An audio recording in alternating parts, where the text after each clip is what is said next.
se retrouve pour une nouvelle vidéo qui sera enfin un bilan, parce que ça fait des plombes que je ne vous ai pas tourné de bilan lecture, mais j'ai tellement de retard que c'est absolument catastrophique. Donc aujourd'hui j'ai décidé que c'était tournage de bilan, voilà. Donc j'ai 3 bilans à tourner, je vais déjà vous en tourner 2. Les 2 de l'année dernière, oui, novembre et décembre, on est au mois de février. Ne me jetez pas la pierre s'il vous plaît, ne me jetez pas la pierre. J'essaie déjà de rattraper ce dit retard, donc aujourd'hui on va essayer de tourner 2 vidéos, donc 2 bilans pour essayer de le rattraper. Et la semaine prochaine, on verra. Bref, je vais essayer de ne pas trop m'attarder, d'aller assez vite, sachant que ce sont des bilans de l'année dernière, donc aujourd'hui on est au mois de février, et que j'ai certainement oublié pas mal de choses, des détails, etc. etc. Donc j'espère que vous ne m'en voudrez pas trop, et j'espère quand même que ces vidéos vous intéresseront, malgré tout. Bref, je ne m'attarde plus, je commence tout de suite. Je commence par un roman dont j'ai déjà pas mal parlé en vlog et notamment sur le BookTok, donc je vais essayer d'aller assez vite pour le coup. Il s'agit ici du premier tome de Crescent City, donc ici Maison de la Terre et du Sang de Sarah J. Maas aux éditions J'ai lu, donc en format poche, et le truc est une énorme bricasse. Franchement, j'avais un peu peur de me lancer dans ce roman parce que il est énorme, il fait plus de 1000 pages en poche. C'est Sarah J. Maas. Et Sarah J. Maas, j'avais déjà tenté un palais d'épines et de roses pour lequel ça n'avait absolument pas marché avec moi, et j'ai appris que c'était un crossover avec cette saga-là. Donc autant vous dire que j'avais un peu peur. Ça faisait malheureusement également partie des tomes 1 à lire avant d'envisager de me procurer la suite. Autant vous dire que je vais me procurer la suite avec beaucoup de plaisir, parce que finalement j'ai beaucoup aimé. Donc ici on est dans un univers d'urban fantasy, les fae et les créatures de l'imaginaire et les humains se côtoient, mais on est spécifiquement dans la ville de Crescent City, qui est une ville beaucoup plus moderne que les autres villes. Elle a évolué avec son temps, elle a également évolué avec cette ville qui est extrêmement métissée, donc avec la population, et donc elle semble beaucoup plus ouverte d'esprit par rapport aux autres cités qui composent ce pays.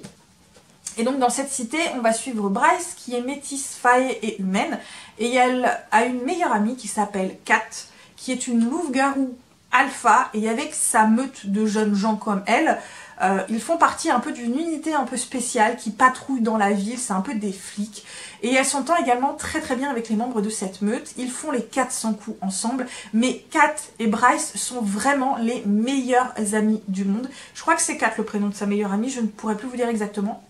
Et elles font vraiment les 400 coups, elles font la fête jusqu'à pas d'heure, voilà, faut que jeunesse se fasse. Sauf qu'un jour, en rentrant de soirée, Bryce va se rendre compte, en rentrant dans l'appartement, que sa meilleure amie et les membres de la meute ne sont plus en vie. Elle va les retrouver dans un état, voilà, je préfère pas vous le dire, je vous laisserai découvrir, et autant vous dire que son monde, à partir de là, va complètement être chamboulé, et elle va littéralement vriller, et littéralement s'effondrer. Bref, je m'arrête là pour le résumé, vous n'avez pas besoin de savoir plus. Honnêtement, c'est très bien construit, c'est très bien amené, c'est très bien fait. On a une intrigue avec des rebondissements, des retournements de situation, des révélations. Tout du long, on a des indices, mais vraiment par-ci, par-là, qui mènent soit à un endroit, soit à un autre. Et vraiment, des fois, c'est des cul-de-sac, et puis des fois, non, ça amène à une autre piste. C'est très bien fait comme intrigue, c'est très bien amené. On a un univers également qui est très bien construit, qui est très bien développé, qui se développe, mais vraiment tout au long des pages. Ça, j'ai trouvé que c'était vraiment très bien fait. On a également des personnages principaux et des personnages secondaires qui sont extrêmement intéressants, bien développés, bien amenés, encore une fois, qui grandissent, qui changent tout au long des pages également, qui apprennent encore sur eux, qui vont se remettre en question par moment. Il y a une romance qui se met en place, mais qui ne va pas aller trop vite, et ça, j'ai trouvé que c'était plutôt bien.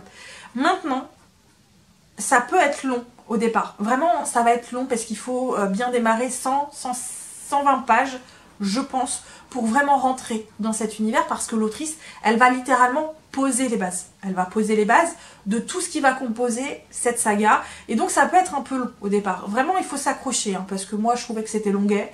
Je me disais, mais ça démarre quand ça veut, hein, voilà. Mais après, quand une fois que ça démarre, franchement, ça se lit tout seul. J'ai eu un petit peu de mal également parfois avec le personnage de Bryce, avec le langage que je trouvais par moments un petit peu trop familier, voilà, mais bon, c'est des petits points négatifs qui ne m'a pas empêché de vraiment apprécier cette lecture, et je dirais vraiment la suite parce que c'était trop bien. Je continue du coup avec le premier tome de la saga Stirred, donc ici Contre vents et marées de Charlie Cochet aux éditions Bookmark, et peut-être parce que je l'ai lu tout de suite derrière Crescent City, j'ai eu du mal avec ce premier tome. Alors ici on est encore une fois dans un univers bitlit, plus bitlit qu'urban fantasy pour le coup, où se côtoient les thérianthropes et les humains, puisque des années plus tôt, des expériences ont été faites sur des humains qui sont devenus des thérianthropes, et puis ça se transmet maintenant génétiquement aux générations suivantes. Sauf que la cohabitation entre les thérianthropes et les humains, c'est pas toujours ça. Donc une unité a été créée, donc l'unité du Stirred, qui est composée d'humains et de thérianthropes, et qui sont spécialisés justement dans les crimes commis par les thérianthropes. On va suivre du coup dans cet univers Dexter, qui est de base flic, et qui, suite à la dénonciation qu'il a faite de son coéquipier qui a littéralement commis un meurtre, va plus vraiment être accepté parmi les flics et va donc être muté dans l'équipe du Stirred, où ils ont besoin d'un nouvel agent. Et cette nouvelle équipe a beaucoup de mal à l'accepter, ils veulent pas de lui. Sauf que Dexter, lui, il s'en fout, voilà. Vous voulez pas de moi, j'en ai rien à péter, je suis là, j'y reste.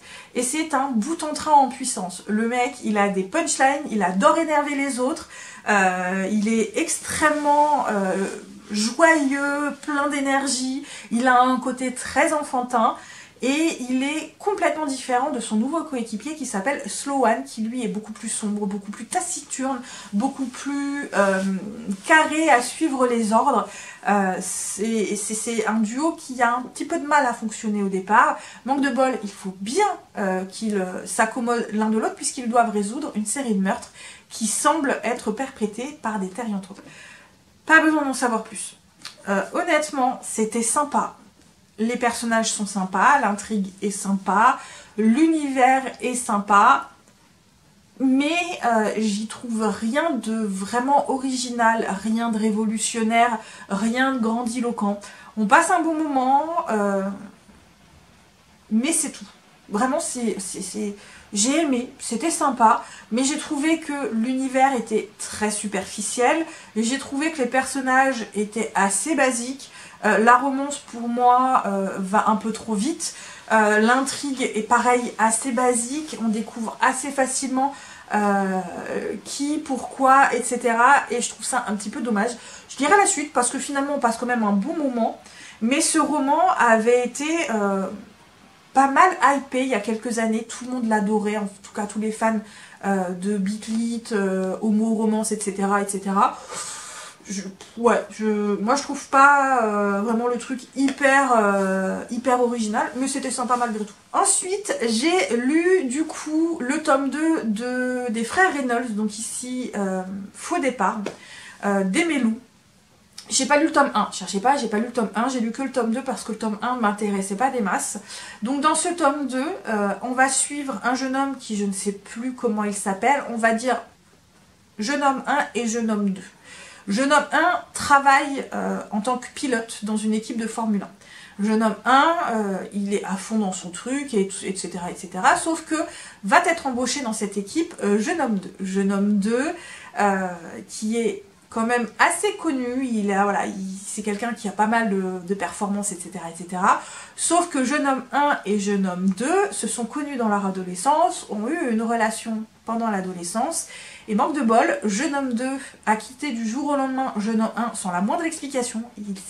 Il a juste cessé de lui donner des nouvelles, et quand jeune homme 1 a demandé des explications, jeune homme 2 l'a envoyé bouler d'une façon assez brutale, cruelle, et extrêmement blessante, et jeune homme 1 ne s'en est toujours pas remis. Voilà, ça a été très très compliqué.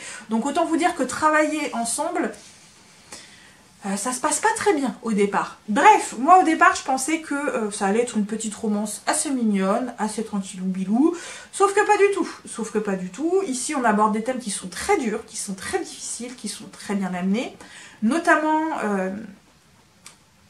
la violence d'un parent sur son enfant, donc clairement de maltraitance. On parle de thérapie de conversion, on parle de stress post-traumatique, on parle d'automutilation, On parle vraiment de ces thèmes-là qui sont très très durs, qui sont très bien amenés et qui sont très très bien faits. Et j'ai trouvé que waouh, c'était quand même pas mal, plein d'émotions. Hein. On passe, voilà, il y a des moments où c'est assez dur. Et la romance malgré tout est très belle puisque Jeune homme 1 va peu à peu réussir à passer le barrage de Jeune homme 2 en essayant de lui parler, en ne décrochant pas. Et la romance entre les deux est vraiment très très belle, elle est très bien amenée. On suit du coup également Jeune homme 2 qui peu à peu guérit, se remet, même si rien n'est parfait à la fin du tome 2. C'était très très très bien amené. Moi, le seul truc que je trouve un petit peu dommage, c'est que j'aurais aimé que ce soit travailler plus en profondeur. Donc tout ce qui est maltraitance, automutilation, thérapie de conversion, je trouve que ça a été un peu survolé et j'aurais aimé que ce soit amené un petit peu plus en profondeur. Je pense que ça aurait été un petit peu plus sympa, mais malgré tout dans l'ensemble c'était vraiment très très bien. Et certaines fois c'est assez dur. Voilà, vraiment si vous n'avez pas envie de passer, voilà, ne lisez pas parce que ouais, il y a des passages qui sont quand même assez durs. Je continue du coup par le second et deuxième tome des disciples de Chaos de M.K. Lobbs aux éditions du coup de Saxus.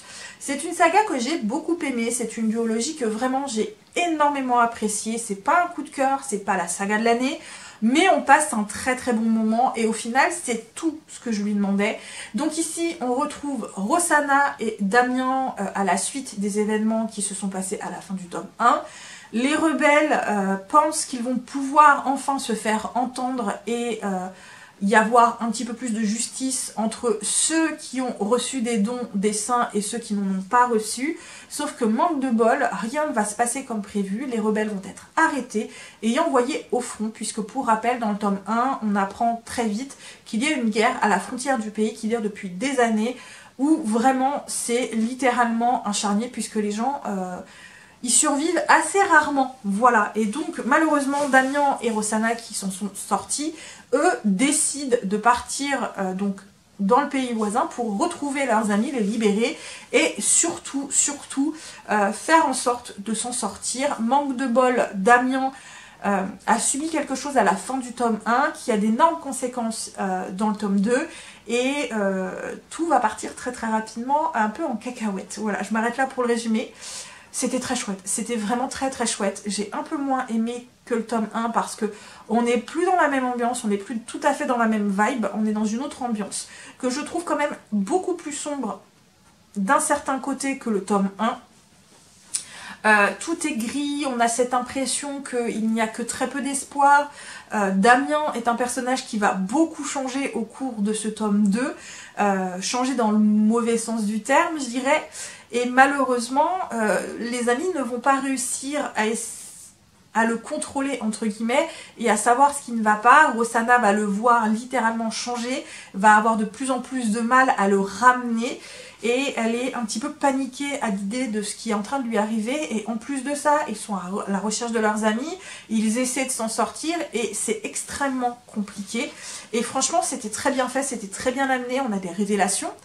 On a des rebondissements, on a des retournements de situation, ça se lit bien, ça se lit vite, la plume est très fluide, on a des personnages qui évoluent, on a des situations extrêmement tristes, extrêmement sous tension, vraiment c'était très bien fait, c'était très bien amené, j'ai passé un super bon moment et je le recommande parce que voilà, c'est original, ça se lit bien.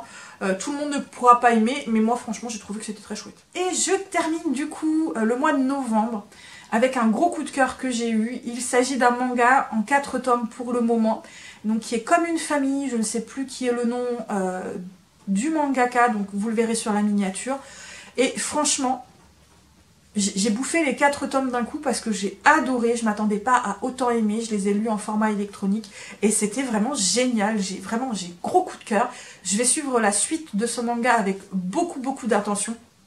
Donc ici, on va suivre 2 enfants, donc un jeune homme de 14 ans et son petit frère de 5 ans qui malheureusement viennent de perdre tous les deux leurs parents et à l'enterrement, la famille va se battre pour se refourguer les 2 enfants parce qu'ils ne veulent clairement pas avoir de bouche de plus à nourrir jusqu'au moment où un oncle éloigné va les prendre sous son aile parce que ça le fout un peu en rogne de voir que ces deux enfants, on les traite comme des objets.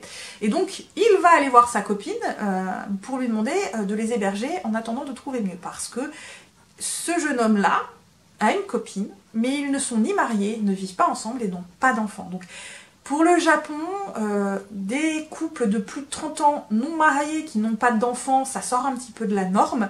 Et donc sa copine va voir les deux gamins et elle va dire bon bah ok d'accord, ils sont là, on va les prendre avec nous. Et à partir de là, va se construire une nouvelle relation familiale entre ces 4 personnes. Et franchement, c'était trop bien, mais c'était trop bien. C'est traité avec beaucoup de justesse, beaucoup de délicatesse, beaucoup d'amour, beaucoup d'humour également, puisqu'on va quand même suivre le deuil de ces deux enfants qui ont perdu leurs parents, qui se retrouvent dans une maison, dans un appartement d'une femme qu'ils ne connaissent ni d'Adam ni d'Ève, qui a des règles évidemment un petit peu différentes qu'ils avaient avant, et ils essaient de se reconstruire vraiment dans cette nouvelle famille, et les deux adultes, ils mettent vraiment du cœur, ils sont hyper bienveillants envers eux, ils sont un peu atypiques tous les deux, notamment la jeune femme qui est une écrivaine, et il y a là un peu une méthode, un cycle un petit peu particulier, et en fait tous les 4 vont devoir s'adapter à cette nouvelle vie, et c'est très bien fait, c'est très bien amené, c'est vraiment trop bien, j'ai adoré ce manga, je vous le conseille du feu de Dieu, c'était génial. Et voilà, j'en ai du coup terminé pour ce bilan du mois de novembre, donc qui est très en retard, j'en suis désolée si c'est un petit peu brouillon, un petit peu fouillis, mais bon voilà, on est en février, j'ai certainement oublié pas mal de choses, mais bon voilà, on essaie de rattraper son retard, j'en suis désolée malgré tout, j'espère que cette vidéo vous a plu. Vraiment, si vous avez lu certains des romans, si vous avez lu les mangas, n'hésitez pas à me le dire en commentaire si vous les avez aimés ou non. Si certains que vous n'avez pas lus mais ça vous donne bien envie, n'hésitez pas à me le dire également. N'hésitez pas avec les emojis, vous avez l'habitude maintenant, si vous êtes passé sur la chaîne, que vous avez vu la vidéo, pardon, que vous l'avez regardée jusqu'au bout et que vous voulez juste me dire que vous l'avez vue. Voilà, un petit emoji, n'hésitez pas avec les pouces bleus, ça fait quand même plaisir. N'hésitez pas non plus à me suivre sur d'autres réseaux sociaux, notamment Instagram et TikTok. Également à vous abonner si l'envie vous en vient. Moi, comme toujours, je vous souhaite de très bonnes lectures. À très bientôt pour une nouvelle vidéo. Et surtout, prenez bien soin de vous. Bye bye!